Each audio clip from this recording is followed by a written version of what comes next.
সূরা আস-সাজদা।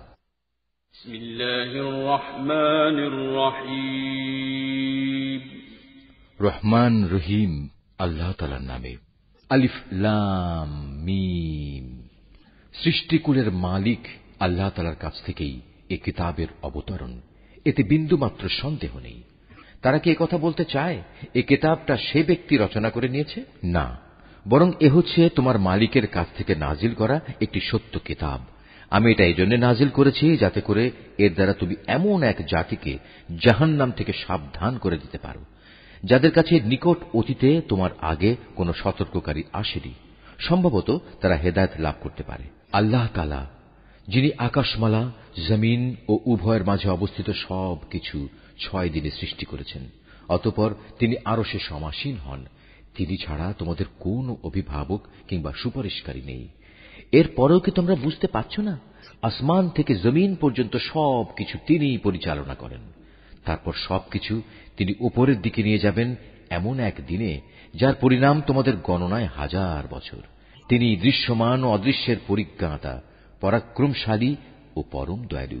তিনি যা কিছুই সৃষ্টি করেছেন সুন্দর ও নিখুঁত করেই সৃষ্টি করেছেন, এবং তিনি মানব সৃষ্টির সূচনা করেছেন মাটি থেকে।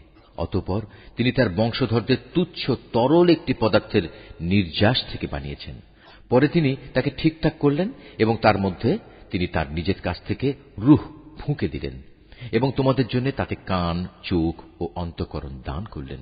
তোমাদের খুব কম লোকই কৃতজ্ঞতা আদায় করে। আল্লাহ তাআলাকে যারা অস্বীকার করে তারা বলে, আমরা মৃত্যুর পর যখন মাটিতে মিশে যাব তারপরেও আমাদের আবার নতুন করে পয়দা করা হবে।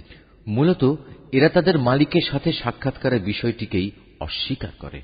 হে নবী, তুমি এদের বলো, জীবন হরণের ফেরেশতা যাকে তোমাদের মৃত্যুর ব্যাপারে দায়িত্ব দেয়া হয়েছে অচিরেই তোমাদের জান কবজ করে নেবে। অতঃপর তোমাদের সবাইকে মালিকের দরবারে ফিরিয়ে নেওয়া হবে। হে নবী, যদি তুমি সে দৃশ্য দেখতে যখন অপরাধীরা নিজেদের মালিকের সামনে মাথা নিচু করে দাঁড়িয়ে থাকবে এবং বলতে থাকবে, হে আমাদের মালিক, আমরা তো আজ সব কিছুই দেখলাম এবং তোমার সিদ্ধান্তের কথাও শুনলাম, অতএব তুমি আমাদের আর একবার দুনিয়ায় পাঠিয়ে দাও, আমরা ভালো কাজ করব, এখন আমাদের পূর্ণ বিশ্বাস অর্জিত হয়েছে। আল্লাহ তাআলা বলবেন, আমি চাইলে প্রত্যেক ব্যক্তিকে হেদায়েত দিয়ে দিতাম, কিন্তু আমার পক্ষ থেকে সে ঘোষণা আজ সত্য প্রমাণিত হল। আমি মানুষ ও জিনদের মধ্যে থেকে এদের সবাইকে দিয়ে জাহান্নাম পূর্ণ করব। অতঃপর ওদের বলা হবে, যাও তোমরা জাহান্নামের শাস্তি আস্বাদন করো। যেভাবে তোমরা আজকের এ সাক্ষাৎকারের কথা ভুলে গিয়েছিলে, আমিও তেমনি আজ তোমাদের ভুলে গেলাম। যাও নিজেদের কৃতকর্মের প্রতিফল হিসেবে জাহান্নামের চিরস্থায়ী শাস্তি ভোগ করো। আমার আয়াতসমূহের উপর তারাই ঈমান আনে। যখন তাদের আয়াত দ্বারা উপদেশ দেয়া হয় তখন তারা সাথে সাথেই সাজদাবনত হয়ে পড়ে।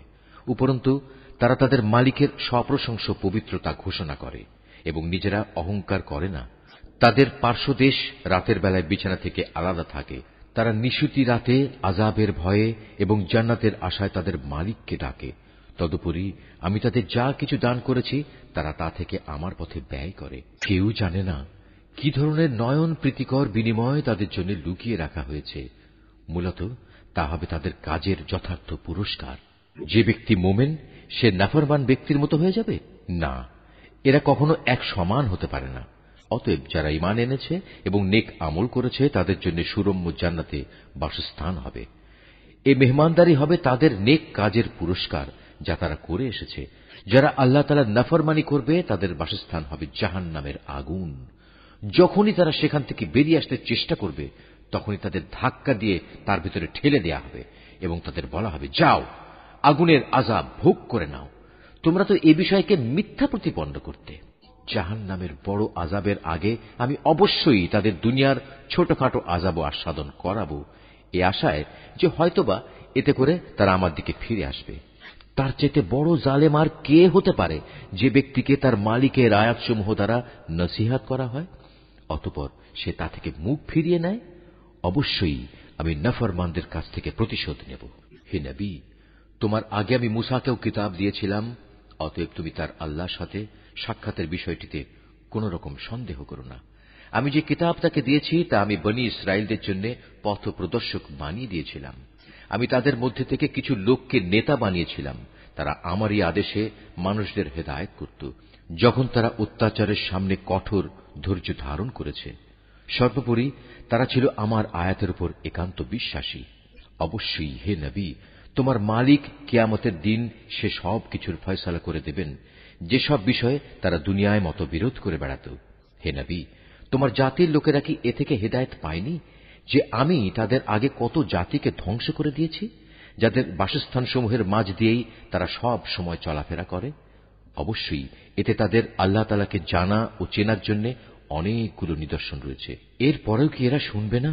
ওরা কি লক্ষ্য করে দেখে না আমি কিভাবে উর্বর ভূমির উপর পানি প্রবাহিত করি এবং পরে তারই সাহায্যে আমি সেই ভূমি থেকে ফসল বের করে আনি, যা থেকে তাদের গৃহপালিত জন্তুগুলো যেমনি খাবার গ্রহণ করে তেমনি খায় তারা নিজেরাও। এ সত্ত্বেও কি এরা আল্লাহ তাআলার অসীম কুদরতের চিহ্ন দেখতে পায় না? তারা বলে, যদি তোমরা তোমাদের দাবিতে সত্যবাদী হও তাহলে সেই বিচারের ক্ষণটি কখন আসবে যার কথা বলে তোমরা আমাদের ভয় দেখাচ্ছ? হে নবী, তুমি বলো, যারা কুফরি করেছে বিচারের দিন তাদের ঈমান কোনই কাজে আসবে না, না তাদের কোন রকম অবকাশ দেওয়া হবে। অতএব হে নবী, তুমি এদের এসব কথাবার্তা থেকে বিমুখ থাকো এবং তুমি শেষ দিনের অপেক্ষা করো। তারাও অপেক্ষা